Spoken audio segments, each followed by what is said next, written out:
Hello friends, welcome to my YouTube channel. तो उम्मीद करती हूँ कि आप लोग स्वस्थ होंगे और आपका परिवार भी सुरक्षित है, स्वस्थ है, ठीक है। तो जैसे कि आपको पता है कि हमारी ग्रुप डी की पीवाईक्यू सीरीज चल रही है, तो उसी से रिलेटेड आज हमारी नेक्स्ट क्लास है। और लगभग आज के बाद ये हमारा मतलब पीवाईक्यू की लगभग मैंने आपको बहुत ज़्यादा क्वेश्चन करवाए और देखती हूँ कुछ और इम्पोर्टेंट मिला तो ठीक है, नहीं तो फिर क्योंकि बहुत ज़्यादा रिपीटेड क्वेश्चन आ रहे हैं, जो भी मतलब मेरे को जितना समझ में आया था मैंने पूरा करवा दिया है। बहुत ज़्यादा बार-बार वही रिपीटेड क्वेश्चन है, उससे बेटर है जैसे मैंने आपको कल बताया तो कुछ आपके हॉट टॉपिक्स हैं, उनको मैं पढ़ा देती हूँ। तो देखती हूँ अगर मेरे को कुछ और क्वेश्चंस नहीं मिले तो फिर कल मैं आपकी हॉट टॉपिक्स की क्लास लूँगी, ठीक है? तो बिना टाइम वेस्ट हुए चलिए स्टार्ट करते हैं। क्वेश्चन नंबर फर्स्ट, दूरी समय ग्राफ का ढाल किसका प्रतिनिधित्व करता है? किसका? वस्तु की चाल का, वस्तु पर लगने वाले बल का, वस्तु के त्वरण का, या तय की गई दूरी का। तो किसका दूरी समय ग्राफ, एक सेकंड, दूरी समय ग्राफ का ढाल किसका प्रतिनिधित्व करता है? तो वो ये करता है वस्तु पर लगने वाले बल का। किसका? वस्तु पर लगने वाले बल का।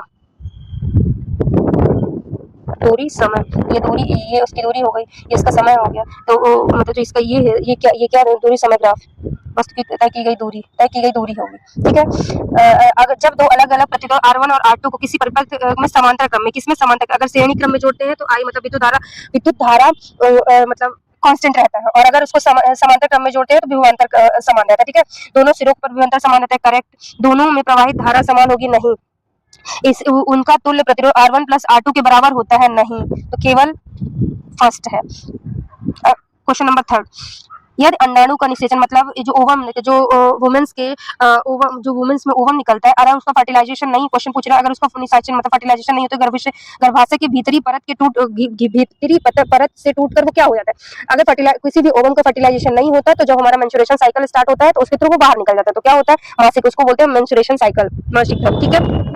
अगला क्वेश्चन है, अब अत्यधिक अभिक्रियाशीलता श्रेणी में धातुओं के निष्कर्षण के लिए कौन सी विधि प्रयुक्त होती है? कार्बन के साथ गर्म करना, नहीं। वैद्युत अपचयन, या फिर ऊष्मीय अपघटन, भर्जन भर्जन भर्जन तो सेहत में है, यही तो विद्युत अपचयन मतलब इलेक्ट्रोलाइसिस, इलेक्ट्रिक रेड्यूशन, ठीक है। अगला क्वेश्चन है, बड़े सभागारों की छतें घुमावदार क्यों बनाई जाती है? निर्माण लागत कम करने के लिए। आपको पता है ऐसे वाले क्वेश्चन में आपने कभी एज्यूम किया होगा, इतने अजीब अजीब से मतलब वो ऑप्शन बना देता है कि अगर इंसान नहीं भी पढ़ा है, मतलब एक वीक से वीक भी बच्चा उसको मतलब एज्यूम करके थोड़ा सा एलिमिनेट, अगर थोड़ा सा भी उसके पास कॉमन सेंस है तो वो उसको सही कर लेगा, ठीक है। अब जैसे बड़े सबको तो कॉमन निर्माण लागत कम, अगर भाई तुम बड़ा बना रहे तो उसमें तो पैसे तुम्हारे ज्यादा नहीं लगे, तो ये अननेसेसरी ध्वनि को पूरे सभागार में समान रूप से फैलाने के लिए सभागार की कुल लंबाई, ये भी छत के अत्यधिक भंडारण तथा उपलब्ध करने, नहीं, ये होगा, ठीक। अगला क्वेश्चन है, वाष्पीकरण के बारे में निम्नलिखित में से कौन सा, मतलब जो वेपराइजेशन होता है इसमें ऊष्मा की आवश्यकता नहीं होती, होती है भाई। वो हीट जो मतलब जब हीट कर, जब मतलब वो वेपर कैसे बनेगा? जब तक उसको गर्मी मतलब नहीं मिलेगी तो कोई चीज भाप कैसे बनेगी? पानी को जब तक गर्म नहीं करोगे तो वो भाप थोड़ी बनेगा। एक वेपराइज वाष्पीकरण क्या होता है? मतलब वेपर बनना, वेपराइजेशन होना। जब तक आप उसको गर्म नहीं करोगे तो वो थोड़ी वेपर बनेगा, तो ये तो आवश्यकता होती थी, ये तो होती है, ठीक है। ये तो गलत लिखा है, यह केवल क्वथनांक पर निर्भर पर होता है, यह केवल 100 डिग्री सेल्सियस पर, हाँ ये होता तो सही है, कौन सा कथन सत्य है? यह केवल द्रव की सतह पर होता है, यह पूरे द्रव में होता है। तो जब 100 डिग्री सेल्सियस टेम्परेचर हो जाता है तो ये वेपर होने लगता है। देखो क्वेश्चन आंसर तो ये भी सही है और ये भी सही है, बट सबसे ज्यादा सत्य हमें तो सबसे, क्योंकि जैसे 100 कोई भी पानी होता है 100 डिग्री सेल्सियस पर उबलने लगता है, और 100 डिग्री -100 डिग्री सेल्सियस पर वो बिल्कुल बर्फ में जम जाता है, ठीक है। अगला क्वेश्चन है, बेंजीन के वलय में कितने कार्बन परमाणु होते हैं? बेंजीन के वलय में कितने परमाणु, कार्बन परमाणु? तो इसमें डी का ऑप्शन ही नहीं है, डी ऑप्शन ही गायब हो गया, समझ रहे हो? ऐसा हाल चाल है। डी तो 1 2 3 4 5 6, कितने होते हैं? 6, करेक्ट। अगला क्वेश्चन है, एक ही खेत में गेहूं और सरसों को एक साथ उगाया, निम्नलिखित में से किसका उदाहरण? फसल चक्र, क्रॉप रोटेशन का, झूम खेती, जुल्म कैविटेशन नहीं, मिश्रित फसल, या फिर एक फसल खेती, नहीं, इसको बोलते हैं मिक्स्ड क्रॉपिंग। क्या बोलते हैं? मिक्स्ड क्रॉपिंग, ठीक है। फसल चक्र तो इसको बोलते हैं, जैसे अभी हमने एक ही पेड़ में पहले गेहूं लगा दिया, गेहूं काट लिया, तो उसी पेड़ में हमने तरबूज लगा दिया, तरबूज को हमने काट दिया, फिर धान लगा दिया, इसको बोलते हैं फसल चक्र। झूम खेती ये पेड़ पौधों में होती है, मतलब सॉरी पहाड़ों में होती है, ऐसी मतलब ऐसी, फिर पहाड़ों में ना ऐसी फसल बोई जाती है जो जिसकी जड़ें ना मिट्टी को बांध के रखती है, समझ रहे हो ना, वो जड़ें। और एकल फसल जैसे एक खेत में सिर्फ गेहूं गेहूं गेहूं गेहूं बो दे, वो होता है एकल फसल, ठीक है। अगला क्वेश्चन है, निम्नलिखित में से कौन सा कोलाइडी विलयन का उदाहरण नहीं है? ये तो है कोलाइडी विलयन है, धुआं एयर है, उदाहरण नहीं है, ये पूछा है, ये है, ये गलत है, मतलब सॉरी, मतलब ये तो कोलाइडी विलयन है, ये है कोलाइड विलियन, ये भी है, ये भी है, ये भी है। कुहासा मतलब कोहरा, दूध, धुआं, ये कोलाइडी है। और वायु जो एयर होती है वो कोलाइड विलियन नहीं होती। ठीक है, अगला क्वेश्चन है, केंद्र के पास स्थित सघन रूप से रंगित जालिकाकार संरचनाएं जिन्हें आज गोल्जी निकाय कहा जाता है, सर्वप्रथम अवलोकन किसने किया था? तो आपको पता है इसके नाम में ही इनके जो खोज करने वाले गोल्जी के नाम से आप याद रखना। तो जो इनको खोजा तो उनके नाम से रॉबर्ट हुक ने सबसे पहले मतलब रॉबर्ट हुक ने किसकी खोज की थी? कोशिका की खोज की, पर इन्होंने मृत कोशिका की खोज की थी। फिर जीवित कोशिका की खोज किसने की थी? एंटोनी वॉन ल्यूवेनहॉक ने की थी। ठीक है, फिर तो इसकी खोज किसने की थी? कैमिलो गोल्जी ने। अब जैसे और फिर कोशिका की थ्योरी किसने दी थी? स्लाइडन और शॉन ने कोशिका थ्योरी दी थी। ठीक है, केंद्र की खोज किसने की थी? आप मुझे पुरकिंजे ने की थी। ठीक है, केंद्र की खोज किसने की थी? पुरकिंजे ने की थी। आप मुझे कमेंट सेक्शन में ये बताओ कि प्लांट की जो सेल होती है, प्लांट की जो सेल वॉल होती है वो किसकी बनी होती है? ठीक है, ये आप मुझे ये कमेंट सेक्शन में करके बताना। अगला क्वेश्चन है, यदि किसी अवतल दर्पण के सामने कोई वस्तु अनंत पर रखी जाए तो उसका प्रतिबिंब फोकस पर बनेगा। करेक्ट, जब कोई वस्तु अनंत पर है तो प्रतिबिंब फोकस पर बनेगा, फोकस पर है तो अनंत पर बनेगा। अगर वक्रता केंद्र सी पर है तो वो सी पर ही बनेगा। सी और अनंत के बीच, अगर सी और अनंत के बीच में है तो प्रतिबिंब सी और एफ के बीच में बनेगा। और यदि सी और एफ के बीच में है तो प्रतिबिंब अनंत और सी के बीच में बहुत बड़ा मतलब के बीच में बनेगा। और एक बस इसको मतलब क्या है, अपवाद है कि अगर वस्तु पी पर है, मतलब पी पर है तो उसके दर्पण के पीछे बनेगा। ठीक, अगला क्वेश्चन है, निम्नलिखित कृत्रिम संकेतों तथा उसके रंग परिवर्तन का मिलान कीजिए। लाल लिटमस पेपर, नीला लिटमस पेपर, लाल अनीला, नीला, अम्ल नीले को लाल कर देता है, अम्ल नीले को लाल कर देता है। तो फर्स्ट का सेकंड होगा, सेकंड ठीक है, यही होगा डी नंबर। अनीला मैंने बताई थे, अनीला मतलब ये अम्ल हुआ, अम्ल नीले को लाल कर देता है। ठीक है, अगला क्वेश्चन है, यांत्रिक ऊर्जा के रूप में सामूहिक रूप से किन दो प्रकारों की ऊर्जाओं को जाना जाता है? यांत्रिक ऊर्जा, तो ऊष्मा ऊर्जा और प्रकाश ऊर्जा को नहीं। यांत्रिक ऊर्जा का उदाहरण जैसे जो मोटर होता है वो यांत्रिक ऊर्जा को रासायनिक ऊर्जा में बदल देता है। ठीक है, इसका एग्जांपल है, रासायनिक ऊर्जा का उदाहरण है मोटर। ठीक है, और विद्युत ऊर्जा को चुंबकीय ऊर्जा नहीं, रासायनिक ऊर्जा नाभिकीय ऊर्जा नहीं, गतिज ऊर्जा और स्थितिज ऊर्जा। ठीक, अगला क्वेश्चन है, यदि किसी वस्तु का वेग एक निश्चित समय अवधि में समान रूप से बदलता है तो उस अवधि के दौरान उसका औसत वेग कैसे ज्ञात किया जाता है? तो उसका अंतिम वेग प्लस प्रारंभिक वेग में विभाजित करके, अंतिम वेग और अंतिम वेग को दोगुना जोड़कर, अंतिम वेग और प्रारंभिक वेग को घटाएं, अंतिम वेग और प्रारंभिक वेग को जोड़कर। ये जैसे ये है और ये है, टी समय के लिए पहले यहाँ था, वो चीज यहाँ चले गए, तो प्रारंभिक वेग मतलब प्लस अंतिम वेग, मतलब आपने ये देखा है ना, u प्लस v अपॉन 2, वही वाला। अगला क्वेश्चन है, निम्नलिखित में से कौन सा भाग प्रतिवर्ती क्रिया का कार्य करता है? प्रतिवर्ती क्रिया मतलब कपाल, मेरुरज्जु, हाइपोथैलेमस,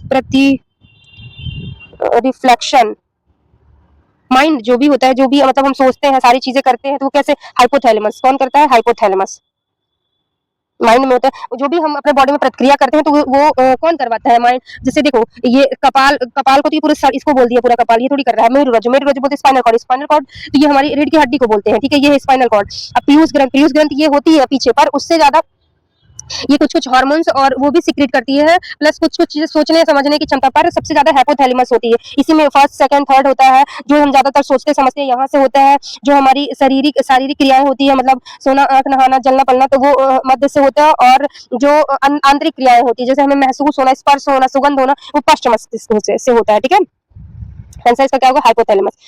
अगला क्वेश्चन है, निम्नलिखित में से कौन सी विधि प्राकृतिक वनावरण तथा विभिन्न वन उत्पादों के संरक्षण में सहायता होती है? Which of the following methods will convert natural forest cover and various forest products? वनों की कटाई मतलब निम्न कौन सी विधि प्राकृतिक वनावरण तथा विभिन्न उत्पादों के संरक्षण में सहायक होगी? वनों की कटाई, हरे भरे वनों में चराई, वनों को जलाना, वनों को वनीकरण को बढ़ावा देना। अगर ये बताओ, अगर हमें पर्यावरण को बढ़ाना है, मतलब एक तरह से पर्यावरण को बढ़ाना है, तो हम वनों की कटाई थोड़ी करेंगे। हरे भरे वनों में मतलब ये तो चराई ठीक है, पर ये मेन है, वनों को जलाना नहीं, ये भी वनों को बढ़ावा देना। प्रमोशन ऑफ एफोर्डेशन मतलब प्लांट को लगाने के लिए हम लोगों को प्रेरित करेंगे। ठीक है, अगला क्वेश्चन है, निम्नलिखित में से कौन सी प्रक्रिया अर्धसूत्री विभाजन का सबसे विशिष्ट उद्देश्य दर्शाती है? निम्नलिखित कौन सी प्रक्रिया अर्धसूत्री विभाजन का सबसे विशिष्ट उद्देश्य दर्शाती है? पाचन, जनन, श्वसन, उत्सर्जन। कौन सा दर्शाती है?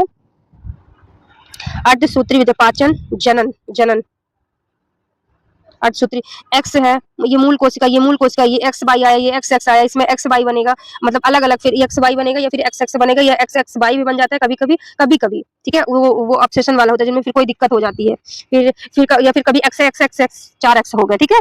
अगला क्वेश्चन है, आमाशय की भित्ति में किस प्रकार की पेशी ऊतक पाया जाता है? चिकनी पेशी ऊतक, यह कंकाली पेशी ऊतक, हृदय पेशी ऊतक, द्रव्य संयोजी। चिकनी मतलब स्मूथ मसल्स टिश्यू, कौन सा? स्मूथ मसल्स टिश्यू, ये तो बोन्स में पाया जाता है, और ये हार्ट के अंदर पाया जाता है, और ये तो फ्लूइड मतलब इसके अंदर, तो ये कोई टिश्यू, ये मतलब जो नस होती है उनके अंदर पाया जाता है, ठीक है। अगला क्वेश्चन है, निम्नलिखित में से कौन सा विकल्प जीवों में मुकुलन का सही क्रम को मुकुलन मतलब ये चीज यहीं से टूट के धीरे धीरे धीरे धीरे जाके यहाँ एक पेड़ बना लेगा, देख रहे हो, पहले ये इतना बड़ा था, ठीक है, ये परिवर्तित होके ये अलग होके ये ना बिल्कुल अलग काट लिया, और यहाँ से मतलब ऐसा कि यहाँ पास से वो धीरे धीरे बढ़ता है और यहीं से वो फर्टिलाइजेशन करके एक अलग से पेड़ बना लेता है। मुकुलन कली का निर्माण, कोशिका द्रव्य का विभाजन, कोशिका का विभाजन, मुकुलन का अलग होना।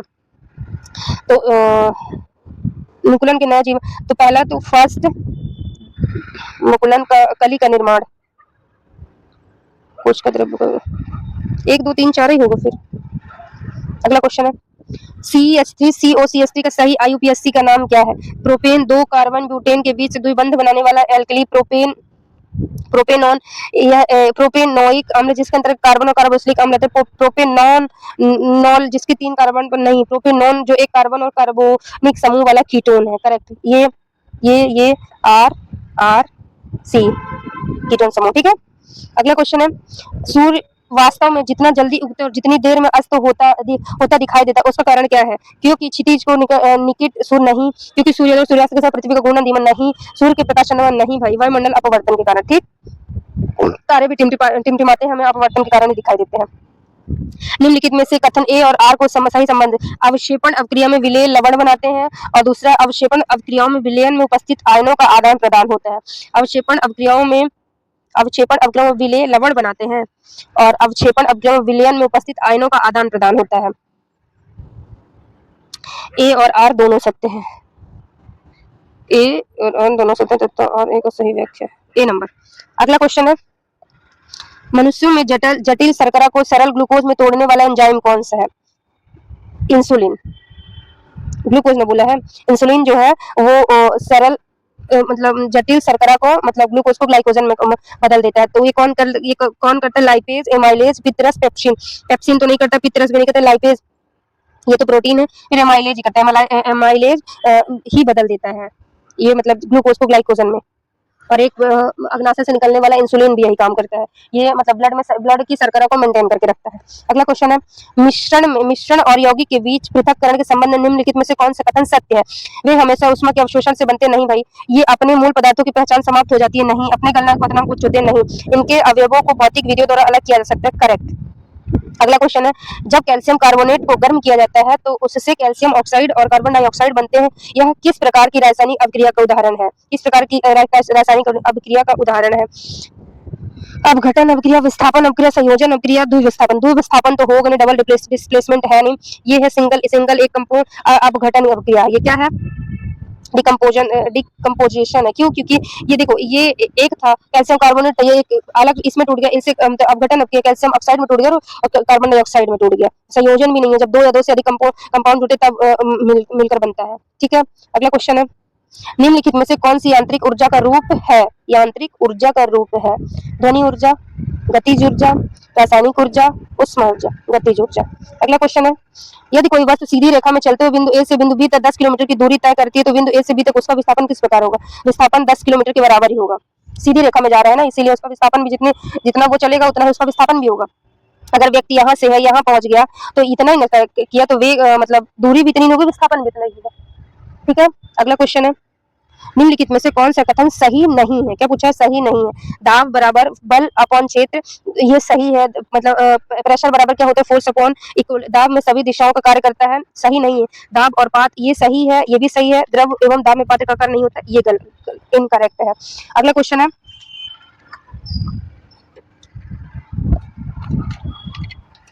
निम्नलिखित में से कौन सा विकल्प लैंगिक जनन की घटनाओं का सही क्रम है? मतलब कौन एक सीधा सिंपल फर्टिलाइजेशन का उदाहरण है? निषेचन, फिर पहले फर्टिलाइजेशन होगा, फिर जाइगोट बनेगा, फिर भ्रूण बनेगा, फिर पहले भ्रूण नहीं, नहीं युग्मनज, निषेचन नहीं। क्वेश्चन नंबर देखो, पहले एक्स और वाई मिलते हैं, मतलब पहले मेल स्पर्म और ओवम मिलते हैं, उसके बाद फर्टिलाइजेशन होता है। फर्टिलाइजेशन कहाँ होता है? फैलोपियन ट्यूब में होता है। फैलोपियन ट्यूब के बाद वो क्या बनता है? इसके बाद वो आता है गर्भाशय में। गर्भाशय में क्या बोलता है? जाइगोट बनता है। जाइगोट के बाद एम्ब्रियो बनता है। एम्ब्रियो के बाद भ्रूण बनता है और फिर भ्रूण शिशु बनता है। ठीक है, अगला क्वेश्चन है, त्वरण के बारे में निम्नलिखित में से कौन सा कथन सही है? क्या पूछा है? सही है। जब त्वरण वेग की दिशा के विपरीत होता है तो ऋणात्मक होता है। जब त्वरण वेग की विपरीत दिशा में होता है, सही होता है। हाँ, ये सही है। और जब त्वरण वेग की दिशा में ही होता है तब मतलब धनात्मक होता है। और जब त्वरण वेग और समय के ग्राफ, त्वरण और वेग के समय का ग्राफ 90 डिग्री या 0 डिग्री का होता है तो तब वहां पर जीरो विस्थापन होता है। ठीक है, अगला क्वेश्चन है, जब कोई कंपन करने वाली वस्तु ध्वनि उत्पन्न करती तो निम्नलिखित में कौन सा घटनाक्रम सही है? पहले ध्वनि, फिर कंपन, माध्यम में कंपन, कान द्वारा ध्वनियों का ग्रहण। नहीं, ये गलत है। कंपन पहले कोई चीज मतलब फ्रीक्वेंसी, मतलब ऐसे मतलब एक तरह से ध्वनि उत्पन्न होगी, फिर हम उसके लिए कोई माध्यम होना चाहिए। मतलब जैसे आप सपोज पहले बोलते हो, मुंह से बोले, फिर वो जो भी हम माइक लिए रहते हैं, माइक में हमारी वॉल्यूम गई, फिर वॉल्यूम के बाद उसके बाद वो फ्रिक्वेंसी में कन्वर्ट हुई, फ्रिक्वेंसी के बाद कान तक आती है। ठीक है, तो आंसर क्वेश्चन नंबर बी हो, आंसर नंबर बी होगा। अगला क्वेश्चन है, निम्नलिखित में से कौन सी शोधन विधि व्यावसायिक रूप से सबसे अधिक महत्वपूर्ण है? कौन सी इंपॉर्टेंट सबसे अधिक कौन सी शोधन विधि व्यावसायिक रूप से सबसे अधिक? आयनिक विधि, वैद्युत रासायनिक विधि, ये और भौतिक विधि, ये तो नहीं है। रासायनिक विधि, ये भी नहीं है। यही है इलेक्ट्रोकेमिकल मेथड। ठीक है, अगला क्वेश्चन है, यदि किसी विद्युत गीजर में 1 एम्पीयर धारा 10 सेकंड द्वारा प्रवाहित की जाती है तो 100 जूल ऊष्मा उत्पन्न होने में गीजर का प्रतिरोध कितना होगा? तो जैसे कि आपको पता है, हीट बराबर होता है I स्क्वायर RT। ठीक है, तो R बराबर क्या हो जाएगा? H upon I square T। बस इसी में वैल्यू रख दीजिए। R बराबर 100 जूल अपॉन एक का स्क्वायर एक ही होगा, इंटू 10, 10 हम 100, तो क्या हो जाएगा? 10 ओम। क्या हो जाएगा? 10 ओम। ठीक है, अगला क्वेश्चन है, किसी वस्तु का वह अणु जिसमें केवल एक ही प्रकार का परमाणु होता है, किसी वस्तु का वह अणु जिसमें केवल एक ही प्रकार का परमाणु होता है, क्या कहलाता है? वह परमाणु, एक परमाणु क्या होता है? मोनो एटॉमिक कहलाता है। क्या कहलाता है? Mono atomic. जिसमें एक ही प्रकार के सारे एटम्स होते हैं वो मोनो एटॉमिक, जिसमें दो प्रकार के होते हैं वो डाई एटॉमिक, जिसमें बहुत सारे तो मोनो मल्टीपल एटॉमिक कहलाता है। ठीक है, अगला क्वेश्चन है, वर्षा के बाद आकाश में दिखाई देने वाला इंद्रधनुष मुख्यतः जल की बूंदों द्वारा सूर्य के प्रकाश पर किस क्रिया के कारण बनता है? केवल पूर्ण आंतरिक परिवर्तन नहीं, पूर्ण आंतरिक परिवर्तन का उदाहरण है हीरे का चमकना। हीरे का चमकना। ठीक है, और आपने देखा होगा एक मरीचिका का उदाहरण आता है, मतलब जैसे रेगिस्तान में जब पूरा खाली रहता है तो हमें ऐसा महसूस होता है कि बहुत दूर में हमें पानी दिखाई देता है, पर ऐसा जब वहां पास जाओगे तो आपको दिखेगा नहीं। वो भी किसका उदाहरण? वो भी पूर्ण आंतरिक परिवर्तन का उदाहरण रहता है। ठीक है, इसके बाद अपवर्तन और वितरण, उसके बाद ये किसके द्वारा? अपवर्तन और वर्ण विक्षेपण के द्वारा हमें दिखाई देता है। वर्ण विक्षेपण आपने प्रिज्म देखा है, जो प्रिज्म में जो हमें 7 कलर का दिखाई देता है वो हमें क्यों दिखाई दे? सिर्फ तो उसमें वर्ण विक्षेपण ही होता है। ठीक है, आंतरिक परावर्तन के प्रकीर्णन कहते हैं। और वायु घनत्व, ये नहीं होगा, ये तो फर्जिन है। अगला क्वेश्चन है, किसी सीधे धारावाही चालक के चारों ओर चुंबकीय क्षेत्रों की तीव्रता किस पर निर्भर करती है? चालक के प्रतिरोध पर, केवल चालक की लंबाई पर, धारा तथा चालक की दूरी पर, प्रयुक्त वोल्टेज पर। धारा एवं उसके चालक की दूरी पर। जैसे ये है, इसके अगल बगल ये जो चुंबकीय क्षेत्र उत्पन्न हो रहा है, तो ये किस पे डिपेंड करता है? जो वहां प्रवाहित हो रही है धारा के आसपास कैसा इन्वायरमेंट होगा उसके ऊपर डिपेंड करता है। ठीक है, अगला क्वेश्चन है, निम्नलिखित में से कौन सी अभिक्रिया अवक्षेपण अभिक्रिया का उदाहरण? किसमें अवक्षेपण का मतलब होता है प्रेसिपिटेशन रिएक्शन का उदाहरण कौन सा है? सोडियम, वो सिल्वर नाइट्रेट को जब सोडियम क्लोराइड में मिलाया जाता है तो सिल्वर क्लोराइड बनता है और सोडियम नाइट्रेट बनता है। यही है, क्यों? क्योंकि यहाँ पास ऑक्सीजन 3 कंपाउंड था, यहाँ पास जाके इधर सोडियम, मतलब सिल्वर मिल गया सोडियम के साथ और सोडियम मिल गया नाइट्रेट के साथ। ठीक है, और ये तो सिर्फ अपघटन का है। ये किसका उदाहरण है? अपघटन का है, अपघटन का है। ये डबल डिस्प्लेसमेंट, ये विस्थापन का है, विस्थापन का है। और ये नहीं, ये डबल मतलब डबल डिस्प्लेसमेंट, द्विविस्थापन। डबल डिस्प्लेसमेंट का उदाहरण है। ठीक है, अगला क्वेश्चन है, निम्नलिखित में से कौन सा जीव फूलों के परागण में सहायता करता है। मैंने बताया था कि फूलों में फर्टिलाइजेशन कैसे होता है, 3-4 विधि से। एक, जैसे आपको जब पराग मतलब फिलामेंट्स के अंदर पराग को मतलब एंथर भरे हुए थे, अगर बहुत तेज से हवा चली तो वो जाके ओवम में गिर गए, तो वहां पर फर्टिलाइजेशन हो गया। और एक जैसे तितलिया या फिर कोई कीटों की तरह कोई कीट एंथर में बैठा और एंथर के बाद जब वो ओवम में जाके बैठता है तो फिर वही पास फर्टिलाइजेशन हो जाता है। तो इसमें यही पूछ रहा कि इसका काम क्या होता है, तो इसका काम होता है फर्टिलाइजेशन करवाना। यूग्लिना, मधुमक्खी, प्लाज्मोडियम, अमीबा। तो आंसर क्या होगा, मधुमक्खी। मतलब बताइए ना, तितली, कीड़े मकोड़े, यही। अगला क्वेश्चन है, जंतुओं में उपकला ऊतक का मुख्य कार्य क्या है। उपकला उपकला मतलब मैं बताई थी, यह शरीर के अंगों और गुहाओं को ढकता है तथा उनकी रक्षा करता है। ठीक है, यह शरीर अंगों को यांत्रिक सहारा आकार प्रदान करता है। नहीं भाई, ये तो ऐसा तो मतलब स्कल्टन वाला करता है, जो कंकाली तंत्रिका तंत्र होता है। ठीक है, अगला क्वेश्चन है, निम्नलिखित में कौन सा प्रतीक धारा नियंत्रक को दर्शाता है। तो वो होता है टेढ़ी मेढ़ी रेखा जिसके ऊपर तीर का निशान हो। ठीक है, किसके ऊपर, जो टेढ़ी मेढ़ी रेखा, पहली बात ये धारा का है, और जिसके ऊपर तीर का निशान हो यही दर्शाता है। ठीक है, अगला क्वेश्चन है, निम्नलिखित में से कौन सी स्थिति संतुलित बल को दर्शाती है। संतुलित बल, गुरुत्वाकर्षण कारण स्वतंत्र रूप से गिरती हुई गेंद नहीं, ब्रेक लगने पर चलते हुए, ये तो जड़त्व का उदाहरण है। जब व्यक्ति किसी डिब्बे को विपरीत दिशा से समान बल से ढकेलता है, जैसे आप सपोज आपको किसी ने मारा नहीं, जैसे सपोज अगर हम दीवार में हाथ मारते हैं तो दीवार में हम मार रहे हैं और फिर दर्द हमें भी होता है। रीजन, क्योंकि जितना ही बल, जितने फोर्स के साथ हम दीवार में हाथ मारे उतना ही बल हमारे हाथ में भी, मतलब दीवार के थ्रू हमारे हाथ में भी लगता है, इसीलिए वो हमें दर्द होता है। तो वहां पास जो मतलब बल है वो बराबर लग रहा है। क्वेश्चन यही पूछ रहा है कि संतुलित बल कब दर्शाता है। तो जब उदाहरण देख लीजिए, दो व्यक्ति किसी डिब्बे को विपरीत दिशा से समान बल से धकेला जाए, जैसे ये भी इधर से इसमें फोर्स लगा, ये भी इधर से, ना तो ना ये इधर होगा, ना लेफ्ट जाएगा, ना राइट जाएगा, सिर्फ वो बीच में ही रहेगा। अगला क्वेश्चन है, निम्नलिखित में से कौन सा कथन सबसे अच्छी तरह स्पष्ट करता है कि HCl मतलब हाइड्रोक्लोरिक गैस शुष्क लिटमस पत्र का रंग क्यों नहीं बदलती, जबकि जलीय हाइड्रोक्लोरिक अम्ल बदल देता है। जब लिटमस के साथ अपक्रिया करता है तो जल लिटमस के साथ अपक्रिया करता है तो HCl के साथ नहीं, ऐसा कुछ नहीं है। और अम्ल, और जब कोई कंपोनेंट अम्ल और क्षार दोनों के साथ अपक्रिया करता है तो क्या बनाता है, ये याद रखना, लवण और क्षार। ये बहुत बार इस बार के पेपर में पूछा था, क्या बनाता है, लवण और जल। ठीक है, लिटमस पत्र केवल प्रकाश की उपस्थिति में करते करते, ऐसा कुछ नहीं है। हाइड्रोक्लोरिक जल में घुलते हैं और हाइड्रोजन प्लस आयन देते हैं, ये सही है। शुष्क HCl गैस अम्लीय होती है, नहीं। अगला क्वेश्चन है, एल्युमिनियम का एनोडीकरण करने का मुख्य उद्देश्य क्या है। जो एल्युमिनियम होता है उसमें कैटायन देने का मेन रीजन क्या है, इसके क्षरण प्रतिरोधक क्षमता तथा उसके रूप रंग को बेहतर करना, करेक्ट। इससे अधिक मुलायम और लचीलापन बनाना, नहीं। अम्लों के साथ इसकी अवक्रियशीलता को बढ़ाना, नहीं। इसे विद्युत का बेहतर बनाना, नहीं। अगला क्वेश्चन है, बनी हुई डीएनए प्रतिलिपियों समान होंगी लेकिन पूरी तरह एक जैसी नहीं हो सकती, इस कथन का क्या अर्थ है। देखो, डीएनए क्या होता है, जब फर्टिलाइजेशन, जब जो कोई कोशिका मतलब एक तरह से जब फर्टिलाइजेशन होके जाइगोट बन जाता है, तो बच्चे मतलब एक तरह से माँ से जब बच्चा बनता है तो माँ के डीएनए अपने बच्चे में जाते हैं। ठीक है, बच्चे में जाते हैं, परंतु वो किस लिए जाते हैं, ताकि माता पिता के गुण जो है वो बच्चों में आए, मतलब उसी तरह से सारी चीजें रहे और उसी तरह से सारी चीजें, मतलब एक तरह से मानव की चीजें उसके अंदर आए। ठीक है, और जैसे कुछ बहुत सारे प्रतिरोधक क्षमताओं को भी जगाने के लिए, जैसे आपके माँ बाप के मतलब जैसे हमारे पेरेंट्स, जब हमारे आने वाली पीढ़ी होगी, हमारे जनरेशन में कोविड आया था, कोविड का हमें वैक्सीन लग चुका है, तो जो हमारे आने वाले बच्चे होंगे तो उनको वैक्सीन लगवाने की जरूरत नहीं पड़ेगी। क्यों? क्योंकि उनको हमारे डीएनए के थ्रू उनको ऑटोमेटिक इस चीज का एंटीडोट मिल जाएगा। ठीक है, तो किस लिए होता है, प्रत्येक डीएनए प्रतिलिपि पूरी तरह से असंबंधित है, नहीं। प्रतिलिपि बनने के बाद डीएनए नष्ट हो जाता है, नहीं भाई। डीएनए प्रतिलिपि थोड़े बहुत अंतर हो सकते हैं, करेक्ट। अगला क्वेश्चन है, किसी उत्तल दर्पण को 40 सेंटीमीटर दूरी वस्तु रखने पर उसका प्रतिबिंब दर्पण के 30 सेंटीमीटर की दूरी पर दर्पण कैसे बनता है। आपको पता है कि दर्पण का सूत्र क्या होता है, 1/f, r बराबर 1/f। तो 30 सेंटीमीटर माइनस, तो इसका आंसर होगा बस इसी सूत्र में। कौन सा दर्पण, उत्तल दर्पण है तो कौन से लेंगे हम वैल्यू, माइनस लेंगे, सॉरी पॉजिटिव लेंगे। उत्तल दर्पण है तो पॉजिटिव, अवतल दर्पण है तो माइनस लेंगे, तो प्लस 4/3। ठीक, अगला क्वेश्चन है, चिकित्सक हमारे हृदय की धड़कन किस उपकरण की सहायता से सुनते हैं, स्टेथोस्कोप। अरे बाप रे, कितना छोटा सा क्वेश्चन, सिंपल, कुछ भी दे देता है मतलब। अगला क्वेश्चन है, किसी वस्तु पर लगने वाले नियत बल द्वारा किए गए कार्य के संबंध में निम्नलिखित में से कौन से कथन सत्य है। बल द्वारा किया गया कार्य कभी भी शून्य नहीं हो सकता है। यदि बल और विस्थापन की दिशा समान हो तो किया गया कार्य धनात्मक होगा, करेक्ट, ये सही है। कार का यह सही मात्रक जोड़, ये भी सही है। केवल दूसरा ये तो गलत है, फर्स्ट और तीसरा ये गलत है, फर्स्ट तो ऑलरेडी गलत है, दूसरा और तीसरा, तो ऑप्शन सी सही है। अगला क्वेश्चन है, यदि दो वस्तुओं के बीच की दूरी दोगुनी कर दी जाए, दो वस्तुओं के बीच की दूरी मतलब डिस्टेंस को दोगुनी कर दी जाए और अन्य सभी स्थितियां समान है, तो उसके बीच पर गुरुत्वाकर्षण बल वो 1/4, मतलब अगर उसको दोगुना कर दे, क्योंकि इनवर्स में है ये दूरी, ये r को हम डिस्टेंस को दूरी मतलब दूरी को हम दोगुना कर रहे हैं तो उसमें लगने वाला बल उसका 4 गुना हो जाएगा।